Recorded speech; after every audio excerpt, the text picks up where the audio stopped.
हम ईर्ष्यालु,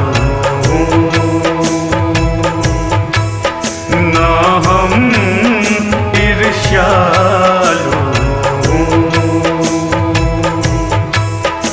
हे नाथ अभय वर दो, हे नाथ अभय वर दो, हे नाथ दयालु, हे नाथ दयालु।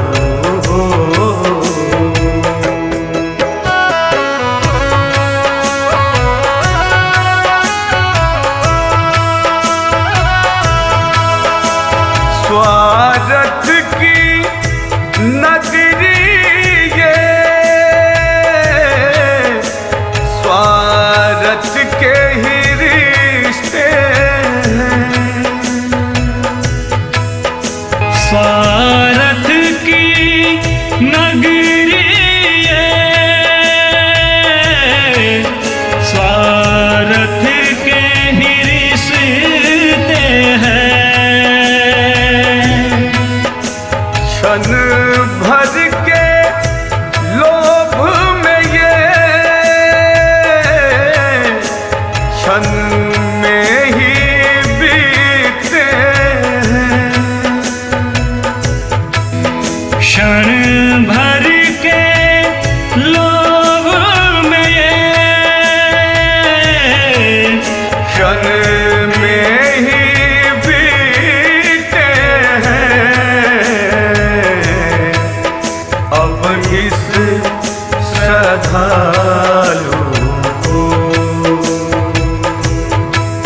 अब इस श्रद्धालु को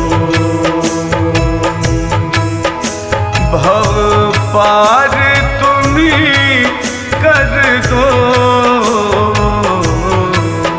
भव पार तुम्ही कर दो। हे नाथ दयालु, हे नाथ दयालु।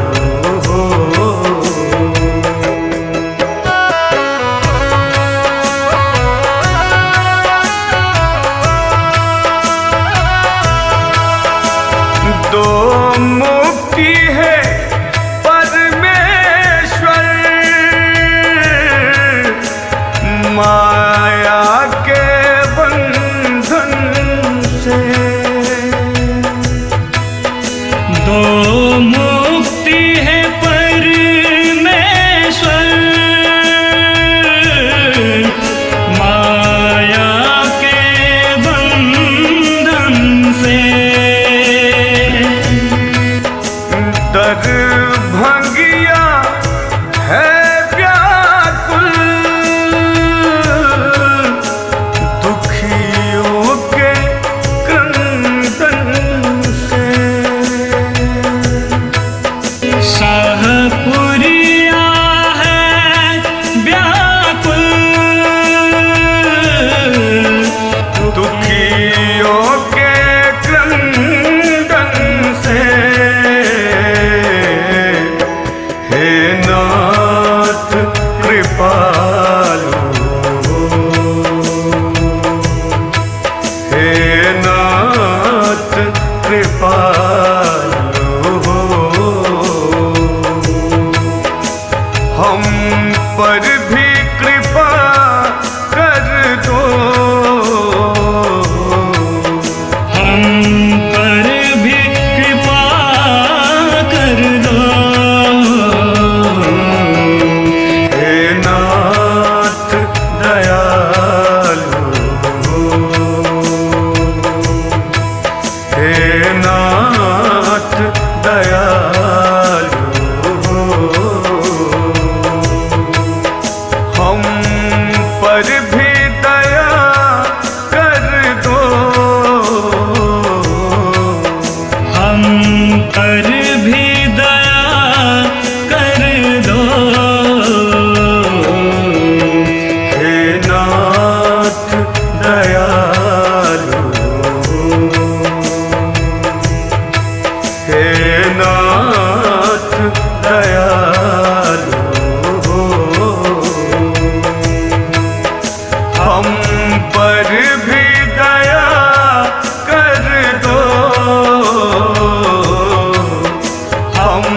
पर